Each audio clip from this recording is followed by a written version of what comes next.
किसान गणतंत्र परेड का आयोजन किया गया, जिसमें 2 लाख से ज्यादा ट्रैक्टर आए और लाखों लोग उसमें शामिल हुए। ये अपने आप में ऐतिहासिक रहा। दुनिया की नजरें इसके ऊपर रही, फिर भी ये सरकारी साजिश का शिकार हुआ।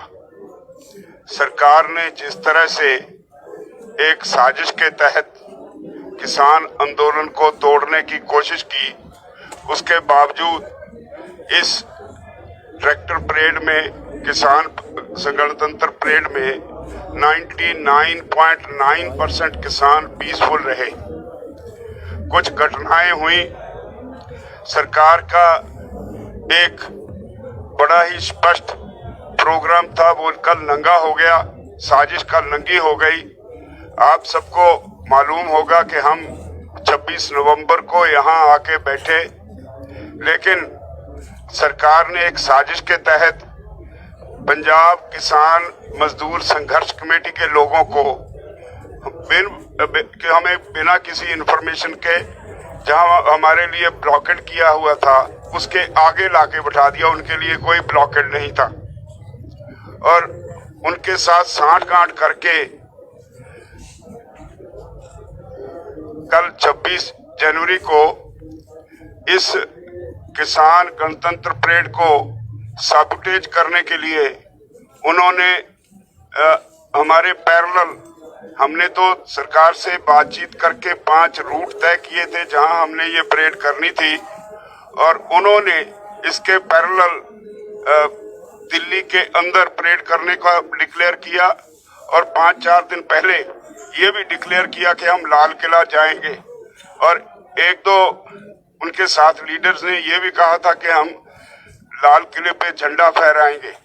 लेकिन सरकार की उनसे मिली भुगत थी, इसलिए जब वो गए, हमारे लिए जो रूट तय किए गए थे वहां बाधाएं खड़ी की गई। हर रूट पे पुलिस ने लोगों को जहां से हमने मुड़ना था, हर जगह कहा कि सीधे जाओ, दिल्ली में जाओ। नाम का थोड़ा बहुत रेजिस्टेंस किया, लेकिन खुद सबको लाल किला पे भेजा, किसी को आईटीओ पे भेजा। लोग वहां गए, उन्होंने वहां जाके जो कुछ किया वो सारे देश के सामने है। अब तो जो सारे देश के सामने जो उनकी मिलीभगत की तस्वीरें हैं, दीप सिद्धू जो आरएसएस के हैं और वो अमित शाह मोदी के खास एजेंट हैं, उन्होंने वहां जाके ये सारा कार्य किया। और कमाल ये हुई कि 26 जनवरी का दिन हो, देश का एक अहम स्थान हो लाल किला, वहां पे जो पुलिस चौकी थी, जब ये लोग वहां गए तो सारे पुलिस वाले चौकी छोड़ के चले गए और 4 घंटे तक उनको अपना कार्य करने दिया। और उन्होंने हमारा जो राष्ट्रीय ध्वज है उसको उतार के उसके बराबर एक और धार्मिक झंडा फहराया, और उसके बाद वो आराम से वहां से गए। या जो कुछ थे तो पुलिस ने उनको, किसी को कुछ नहीं कहा। दीप सिद्धू हमारे नेशनल फ्लैग के नीचे एक तरह से टहलते नजर आए। वो सारा मीडिया में सब कुछ है। इससे सारे देश की भावनाएं आहत हुई हैं। हम भी इस देश के वासी हैं, हमारी भी भावनाएं आहत हुई हैं। लेकिन क्योंकि इस आंदोलन की शुरुआत, इसका आधार हमने किसान मोर्चा की तरफ से शुरू किया, इसलिए हम बिना किसी कसूर के देशवासियों को जिन्हें खेद पहुंचा है उससे खेद प्रकट करते हैं। जिन लोगों को इससे कष्ट हुआ है, किसान मोर्चा की तरफ से मैं खेद प्रकट करता हूं। लेकिन ये किसान मोर्चा से का चलाया हुआ आंदोलन लगातार जारी रहेगा। हमने फैसला लिया है कि इसी संबंध में 30 जनवरी को गांधी जयंती पे सारे देश में, गांधी जी की हत्या के दिन पे सारे देश में किसान आंदोलन की तरफ से जनसभाएं की जाएंगी और एक दिन का अनशन रखा जाएगा। और इसी तरह 1 तारीख का जो हमने 1 फरवरी का जो प्रोग्राम तय किया था, इसी वजह से फिलहाल हमने उसे पोस्टपोन कर दिया है और उस अगला प्रोग्राम फिर अगली किसी मीटिंग में हम डिक्लेयर करेंगे। तो पार्लियामेंट को जो मार्च का 1 तारीख को था वो हमने फिलहाल पोस्टपोन कर दिया है और अगली किसी मीटिंग में जो प्रोग्राम होगा वो आप सबको बता दें। एक दो हिस्सों को रेखांकित करना चाहता हूँ ताकि इसके बारे में कोई कंफ्यूजन न हो। हमने कहा है कि कल की जो गणतंत्र दिवस परेड थी वो कई मायनों में बहुत सफल रही, अभूतपूर्व थी, ऐतिहासिक थी। उसमें कुछ ऐसी घटनाएं हुई जो हमारी योजना के अनुसार नहीं थी और जैसा आप जानते हैं कल दोपहर को ही एक प्रेस बयान इशू करके, कल दोपहर 3 बजे ही एक छोटा सा प्रेस बयान इशू करके संयुक्त किसान मोर्चा ने स्पष्ट रूप से कहा था कि हम इन घटनाओं पर अफसोस जाहिर करते हैं, इसकी निंदा करते हैं और इससे संयुक्त किसान मोर्चा को पूरी तरह से अलग करते हैं। और हमने कल दोपहर को ही अपील जारी की थी तमाम लोगों के लिए कि इस आंदोलन में पूरी तरह से शांति रखी जा सके, क्योंकि शांति हमारी सबसे बड़ी स्ट्रेंथ है। उसके अगले 2-3 घंटे में जो घटनाएं हुई, उन घटनाओं को देखते हुए कल शाम 6:30 बजे संयुक्त किसान मोर्चा ने एक और अपील जारी करके ट्रैक्टर मार्च को वहीं उसी समय बंद कर देने की अपील जारी की थी। सब लोगों से आग्रह किया था कि आप अपने अपनी जगह पे वापस चले जाओ। ये मैं इसलिए दोहरा रहा हूं क्योंकि नेट तब तक टूट चुका था तो सारी सूचनाएं आप तक नहीं पहुंची। आज सुबह संयुक्त किसान मोर्चा ने एक और प्रेस रिलीज जारी करके इन घटनाओं के पीछे जो कुछ था उसका पर्दाफाश किया। इसके पीछे जो 2 व्यक्ति और संगठन है, दीप सिद्धू और पंजाब किसान मजदूर संघर्ष समिति, इन दोनों का इस घटनाओं के अंदर जो रोल है उसका पर्दाफाश किया है। पिछले 24 घंटे में इस देश ने दीप सिद्धू के बैकग्राउंड के बारे में इतना कुछ जान लिया है कि मुझे बताने की जरूरत नहीं है।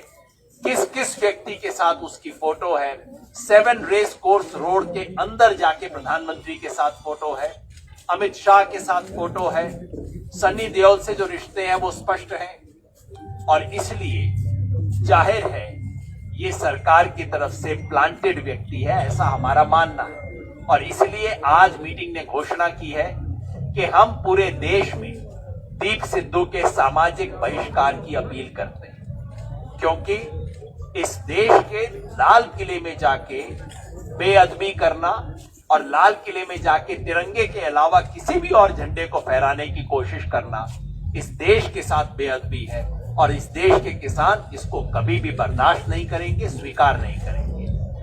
मजदूर किसान संघर्ष समिति पंजाब की जो है उसके बारे में पहले ही बताया जा चुका है। आप सबने देखा है कि हम सब पुलिस बैरिकेड के दूसरी तरफ हैं, लेकिन हमारे बैठने के 13 दिन बाद उन्हें एक स्पेशल एनक्लोजर दिया जाता है जहां पुलिस है उस तरफ, किसान इस तरफ हैं, लेकिन पुलिस की तरफ उनको एक विशेष नेट दिया जाता है, विशेष सुविधा दी जाती है। इस सब के पीछे क्या खेल है, इसका पर्दाफाश होना चाहिए।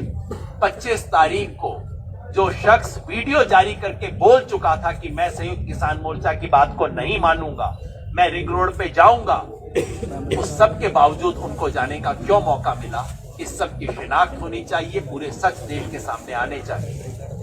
हम जानते हैं कि जो परसों कल जो भी गलत घटनाएं हुई वो संयुक्त किसान मोर्चा ने करवाई नहीं थी, संयुक्त किसान मोर्चा के निर्देश के खिलाफ हुई थी। लेकिन फिर भी जैसा राज्यपाल जी ने कहा, संयुक्त किसान मोर्चा का ये नेतृत्व वर्ग जो आपके सामने बैठा है वो इस देश के लाल किले में जो बेअदबी हुई, जो डेसिक्रेशन हुआ, उसके लिए खेद व्यक्त करता है और हम उसकी नैतिक जिम्मेवारी स्वीकार करते हैं। और उसके बतौर हमने फैसला किया है कि 1 फरवरी को जो संसद पे मार्च का ऐलान हमने 3 दिन पहले किया था, उसको हमने रद्द कर दिया, उसको पोस्टपोन कर दिया है। आंदोलन था, है, रहेगा। आंदोलन के और कार्यक्रम अनाउंस किए गए हैं। 30 जनवरी को हम 1 दिन का व्रत रखेंगे।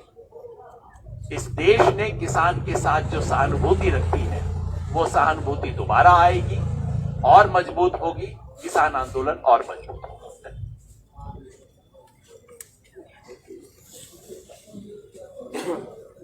जो किसान मोर्चे का जो ये ऐलान यहाँ पे हुआ है, ये पूर्ण रूप से सबकी सहमति से हुआ है और न इसमें किसानों को, नौजवानों को, किसी को हताश होने की जरूरत है। बहुत बढ़िया सक्सेसफुल हमारा प्रोग्राम हुआ और ये पूरे जो लोग हमारे थे, पूरे कमेटी के लोग थे, इन्होंने बादस्तूर अपना पूरा काम करा है। हमारे जितने वॉलंटियर्स लगे हुए थे, सबने अपना काम करा है और पूर्ण रूप से अपने लोगों को बगैर हानि पहुंचाए वे सब लोग हमारे 5 और 6 बजे तक पूरे दिल्ली से बाहर आए। ये हमारा सक्सेसफुल आंदोलन हुआ है, इसमें कोई वो नहीं है। और हम आगे भी जो भी प्रोग्राम होगा, उन सभी जो ट्रैक्टर लेकर आए हैं उनका सबका धन्यवाद भी करते हैं। ये बहुत दूर दूर से लोग ट्रैक्टर लेकर यहाँ पे आए, उनकी भावनाओं की पूर्ण रूप से कदर करी गई और आगे जो भी प्रोग्राम होगा वो हम बताते रहेंगे। और अगर कोई घटना घटी है उसके खिलाफ पूर्ण रूप से पुलिस प्रशासन उसमें दोषी रहा है, उनको लाल किले तक जाने का रास्ता मुहैया करा गया है। ये पूरे देश ने देखा है। लाल किले के तिरंगे पे कोई वहां पे चला जाए, कोई लाल किले के ऊपर, और पुलिस की एक भी गोली वहां पर ना चले, तो ये षड्यंत्र है। पूर्ण रूप से किसान संगठन को बदनाम करने की एक बड़ी साजिश थी और खास करके पंजाब को देश से अलग करने का एक जो षड्यंत्र था, ताकि यहाँ के जो पंजाब के जो किसान हैं वो दूसरे देश से अलग हो जाए, वो नहीं होगा। पूर्ण रूप से ये पूरे देश के किसानों का संगठन है, पूरे देश का किसानों का संगठन रहेगा। यह आंदोलन बादस्तूर जारी रहेंगे और जो इन्होंने पर्चे जो दाखिल करे हैं उससे कोई दिक्कत नहीं है। जब आंदोलन होंगे तो पर्चे भी दाखिल होंगे, उससे कोई दिक्कत यहाँ पर नहीं है। ये सभी आंदोलन की तरफ से और आंदोलनकारियों की तरफ से है। ये पूर्ण रूप से हमारे सभी लोग उसी तरह से लंगर भंडारे, उसी तरह से प्रोग्राम अपने हमेशा करते रहेंगे।